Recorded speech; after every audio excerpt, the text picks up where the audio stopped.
Edward Barber, naka-move on na nga ba kay Maymay Entrata? What's up mga kamarites? Thank you for tuning in. Welcome po kayong lahat dito sa aking YouTube channel. Ako po muli si Josepa na naghatid sa inyo ng mga trending topic tungkol sa inyong mga favorite celebrity update. Hi guys! Miss me? Mukha nga na-miss nyo ko dahil sa latest video ko, talaga naman nag-uumapaw ang inyong mga komento. Maraming salamat sa mga feedback, sa inyong mga comment at sa inyong panonood. Sa mga hindi pa nakasubscribe dyan, subscribe na kayo para updated kayo sa lahat ng mga latest video ko. O eto, pag-usapan muna natin ang latest na ganap ni Maymay Entrata at Edward Barber, o also known as Mayward. Tanong nga ng isa nating subscriber, unang tanong ni Belen Dicena. Belen Dicena, bakit nga ba si Maymay ay sa Canada nag-aaral? Okay. Hindi ko nababasahin yung ibang komento, parang okay, dito na lang tayo mag-focus. Bakit nga ba si Maymay Entrata ay sa Canada mag-aaral? Okay. Napakahirap na desisyon na pinagdaanan siguro ni Maymay dito sa pag-aaral niyang to sa Canada. Kasi syempre, iba pag nandito siya sa Pilipinas. Diba? Kasi meron siyang ASAP natin to. Maaring mabigyan pa siya ng ibang project kung nadirito siya sa Pilipinas. But for now, dahil nga nandoon siya sa Canada, puro online lang muna, kaya I want ASAP lang muna, yung mga interview, yan, mga hosting, siguro ang kanyang panandalian munang project sa ngayon. Dahil nga syempre, top priority niya muna ang kanyang pag-aaral. Ngayon, bakit sa Canada? Yan ang hindi natin alam. Malay natin kung Canada nagbigay ng opportunity sa kanya para doon makapag-aral, diba? Hindi natin masasabi yan. Basta ang importante, ang pinakamahalaga naman sa lahat, bumalik muli siya sa pag-aaral, diba? At kung saan man ito, kung sa Canada man, dito sa Pilipinas, o kung saan, ang importante ay nag-aaral na muli siya. Tapos, plus na lang siguro na nandun o doon nakatira ang kanyang special someone. At least, diba, kahit papaano, may makakasama doon si Maymay o mayroong magagay sa kanya doon, may mag-aalaga sa kanya doon, nandiyan nga ang kanyang special someone. Ito'y sigurado naman akong pinag-isipang mabuti ni Maymay, at ito rin siguro ang isa sa mga dahilan kung bakit siya dumaan sa depression, diba? Dahil napakahirap talagang desisyonan yan, dahil ang showbiz career ay once in a lifetime lang yan, dahil bigla ka lang sisikat dyan. Kasi may mga artista ang tagal-tagal na sa showbiz pero hindi sumisikat, 'di ba?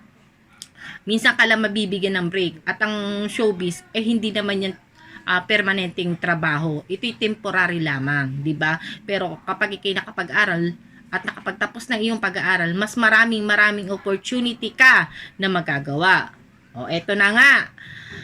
Balik na ulit tayo sa ating topic, kung si Edward Barber ba ay naka-move on na nga kay Maymay Entrata.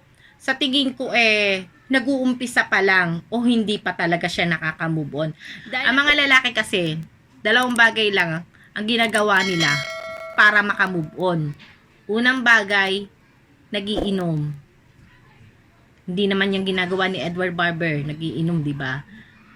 Pangalawa, binubuhos nila ang oras nila sa barkada. Gimmick. Diba? Siguro ito yung ginagawa ni Edward. Kaya madalas niyang kasama ang kanyang mga ka-churchmate.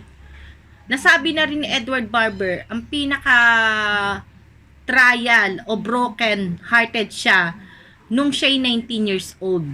Kung matatandaan nyo, nung 19 years old siya, ito yung panahon na si Edward sa Germany nagpasko at nag-New Year, at si Maymay naman ay sa Japan nagpasko at nag-New Year, diba, noong 2019. Pagbalik nila rito, dito pumutok yung issue na nag-iiwasan na silang dalawa. At dito rin sinabi ni Maymay Entrata sa I Want ASAP na kahit wala ng Mayward, si Edward pala nagsabi noon, na kahit wala ng Mayward, may Mayward pa rin, diba? At sinabi rin ni Maymay Entrata, nung tinanong siya ni Robby Domingo sa I Want ASAP, na kami pa rin, di ba? Yan yun, kasi di ba, nachichismis nga na nag-iiwasan yung dalawa, di ba? Lagi nag-iiwasan. Kaya mula nung 2020, that 19 years old si Edward, siguro ito yung nagkakalabuan na sila ni Maymay Entrata. Anong dahilan? Hindi ako naniniwalang may third party to eh. Palagay ko ito yung ang naging dahilan ng dalawang to na lagi rin naman nilang sinasabi. Marami silang bagay na hindi pinagkakasunduan. Siyempre, dahil unang-una, magkaiba sila ng kinalakihan. Marami talaga silang mga bagay na hindi pagkakasunduan kasi si Maymay is liberated yan. Hindi mo yan kayang sakupin. Hindi mo siya kayang kontrolin. Mga liberated, hindi yan nagpapakontrol, hindi yan nagpapasakop. Si Edward, alam nyo naman, sobrang conservative, sobrang higpit, possessive. Possessive si Edward. Yan. Possessive siya. Siguro isa sa mga naging dahilan ng kaninang hindi pagkakasundo, walang tiwala, kasi possessive eh. Ayaw niya pagkatiwalaan si Maymay. O, diba? Nakokontrol. Yan.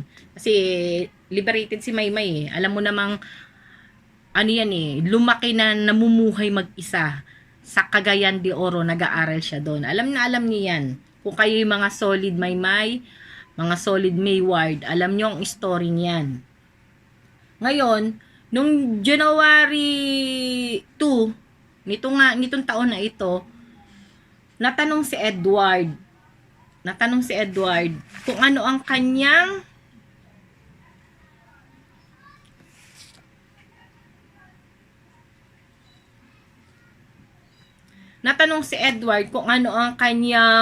word of this year. At eto ang nasabi niya. At kinote ko.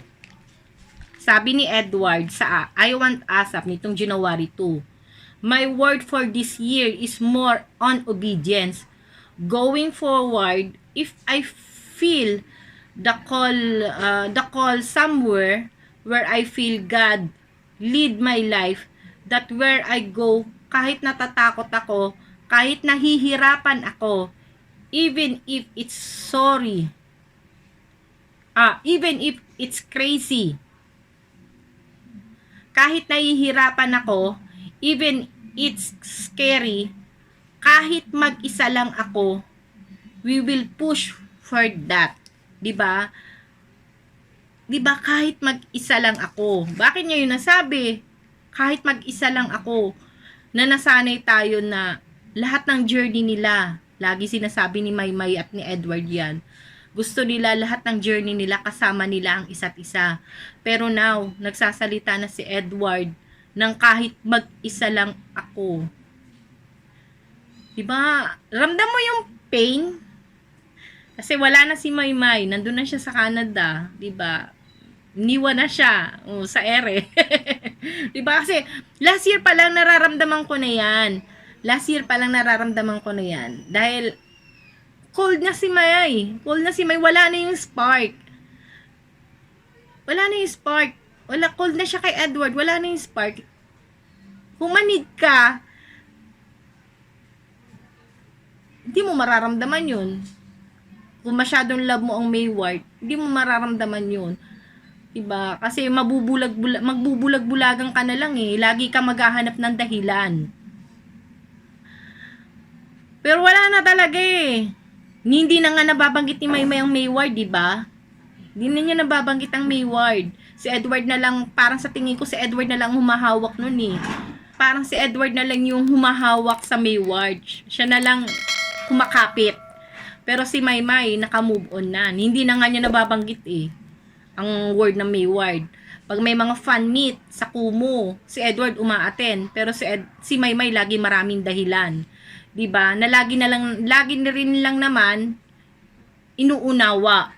Ganyan nila kamahal, ganyan kamahal ng Mayward supporter si Maymay at si Edward. Lagi nilang inuunawa, iniintindi, 'di ba? Doon pa lang ramdam ko na, 'di ba? Unti-unti lumalayo na, hindi unti-unti, lumalayo na talaga si Maymay kay Edward. Siguro dahil alam ng lahat inanunsyo rin naman to ni Edward, ni Maymay, na talagang nanliligaw talaga si Maymay kay Edward, di ba? Nandiyan yan sa Boy Abunda. Nandiyan yan sa Boy Abunda. Mapapanood niyo yan dyan. Ang panliligaw ni Edward kay Maymay, nandiyan yan. Oh. Ngayon, sa second na tanong ni Eva Dalida, kasama nila si Edward. Nung umalis siya, sumunod si Edward. Okay, Eva, sige, kanino mo ba nalaman niya mga ganyang kwento? Para namang kung aking iisipin o kung yung iisipin sa panahon ngayon na may pandemic tayo, hindi ka basta-basta makakaalis. At si Maymay, siguro, bago ito, o pagkagaling nito sa Cagayan de Oro, magkaka-quarantine pa yan bago pa siya makaalis. Diba? Sa panahon ngayon, hindi ako basta naniniwala sa ganung kasama si Edward. Canada yun. Maraming protocol na kailangan mong sundin bago ka makaalis. Diba? Kaya, kung sino man nagkukwento ng mga ganyan, o wag na kayo paano kayo maka-move on kung kayo naniniwala sa mga ganyan, di ba? Masaya na si Maymay sa kanya special someone. Si Edward, hayaan na natin siya mag-move on, di ba? Kasi nag-move on si Edward eh. Kung lagi nagla-live siya, lagi natin hinahanap sa kanya si Maymay, di ba? Parang ang hirap, ang sakit nun. Di ba? Kasi para siya naiwan sa ere. Diba? Ang tanging magagawang tulong na lang natin kay Edward to support him. Diba? Wag na lang natin laging hanapin si Maymay sa kanya. Dahil si Maymay nasa Canada nag-aaral na. Nakasama ang kanyang special someone, diba? Pangatlong tanong ni Iw.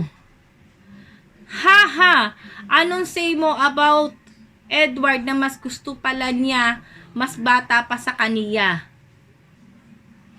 Okay. Gusto na mas bata pa sa kanya. Okay. Anong masasabi ko sa sinabi ni Edward na gusto niya na mas bata sa kanya? Kahit naman tayo, 'di ba, may mga ideal man tayo. Ideal nga eh, 'di ba? Ideal 'yun. Gusto mo eh. Ganon. Pero hindi lahat ng gusto mo, yun na nakukuha mo. 'Di ba? Kasi iba pag na-inlove ka, hindi mo alam kung kanino ka mai-inlove. Bigla ka na lang mahuhulog, 'di ba? O eto nga tanong kay Edward, 'di ba? O, tanong kay Edward. Eto nga dito nga sa latest nilang guesting ni Robby Domingo, 'di ba?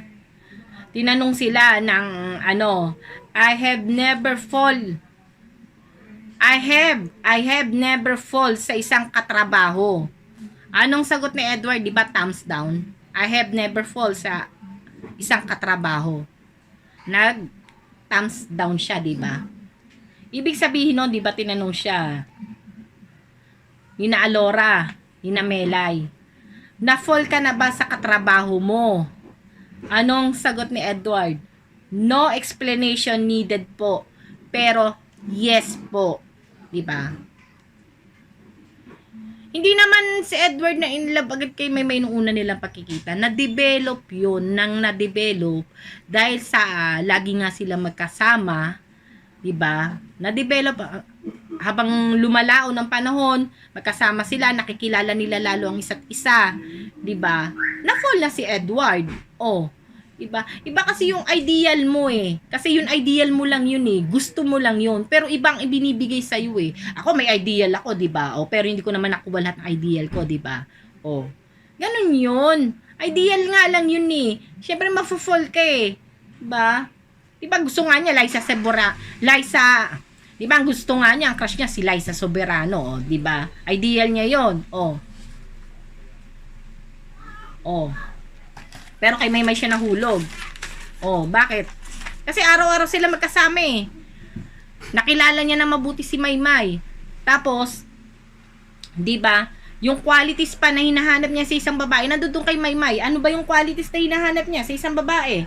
Oh, someone who has a servant heart. 'Di ba? No question dyan si Maymay. Mabait na bata talaga yun. Kita mo naman ang pagsuporta niya sa pamilya niya. 'Di ba? O, eto nga sa latest interview nila ni Robby Domingo. Natanong ni Robby Domingo si Edward, if ever you would continue to book with someone, ano ang qualities na hinahanap mo sa someone na yon? Oh, ano sagot ni Edward? Eto sagot ni Edward, and I quote, I need someone who's willing to stand with me kahit ano man ang mangyari. Kasi ako, ang sasabihin ko, fully honest to. If she willing to do that, ako willing ako mag-sit sa industry just for her. It takes two people to write a story, so don't keep on trying to write it by yourself. Diba? Kasi sa isang relasyon diba? Sa isang relasyon lang, it takes two to tango. Kailangan two-way. Sa kalsada, kailangan two-way. Hindi pwedeng one-way lang, magbabanggaan kayo pag one-way. Diba? Para isang mag-successful ang isang relationship, two ways ang kailangan dyan. Two ways. Hindi pwedeng one-way lang. Hindi pwedeng bigay ka lang ng bigay. Hindi pwedeng unawa ka lang ng unawa. Hindi pwedeng tanggap ka lang ng tanggap. Two-way dapat yan. Para mag-success ang isang relationship. Two ways yan dapat. Tatandaan niyo yan. Hindi pwedeng ikaw lang ang bigay ng bigay, ikaw lang unawa ng unawa, at yung isa naman itanggap lang ng tanggap, diba? Hindi kayo magsasucess pag ganun. Kailangan two-way kayo niyan. Okay. At eto na tayo sa huling tanong ni Stella Aguiluz. Stella Aguiluz. Huwag maniwala, sinungaling siya. Sinong siya? Sino sinungaling? Stella, hindi mo kasi nilagay ko sino. Ako ba? Oh. Sa pagsasabi mo ng huwag maniwala, sinungaling siya, lumuwag pa pakiramdam mo. Lumuwag na ba pakiramdam mo sa sinabi mong yan? Okay. Di mo nilina kung ako ba o sino ba ang sinungaling. O, di ba? Bakit may sinungaling siya? Bakit sa galing yon? Di ba? Walang sinungaling sa tao nag-share ng opinion. Nasa sa'yo yung kung tatanggapin mo o hindi. May sarili tayong opinion, di ba? Okay. Napaka-negatibo mo, Stella Aguiluz. Ay. Napakahirap, di ba? Lagi mo na lang kailangan sasabihin na kailangan maging masaya ka na lang. Kung saan sila masaya, di ba? Ganun talaga ang buhay fangirling, di ba? Lahat naman ng bagay hindi natin kontrolado. Di ba? Hindi natin kontrolado ang lahat. At walang ganon. Di ba? Kung saan na lang masaya ang ating mga lodi, support na lang natin sila, di ba? Masaya si Maymay sa Canada, mag-aaral, di ba? Para rin naman sa future niya yon. Ngayon, si Edward trying to move on. Naiwan si Ward. Okay. Para makamove forward si Ward, wag nang hanapin yung May. Dahil nakamove on na yung May, masaya na yung May. Diba? Sa nagsasabi may girlfriend na si Edward, buti pa kayo, alam nyo may girlfriend si Edward. Alam ba ni Edward na may girlfriend siya? Hindi kagaya ni Maymay. Sinabi niya, oh, may special someone na siya. Si Edward pa, sinabi pa niya may special someone. Marunong pa kayo doon sa tao. Hindi, may kasama siya. Buntis, Diyos ko. Ang galing ng mga writer nyo, yun lang masasabi ko sa inyo. Kung sino man Okay, sa mga nagsasabing may girlfriend na si Edward, buti pa kayo, alam nyo. Si Edward ba, alam ba niya may girlfriend na siya? At take note, buntis daw.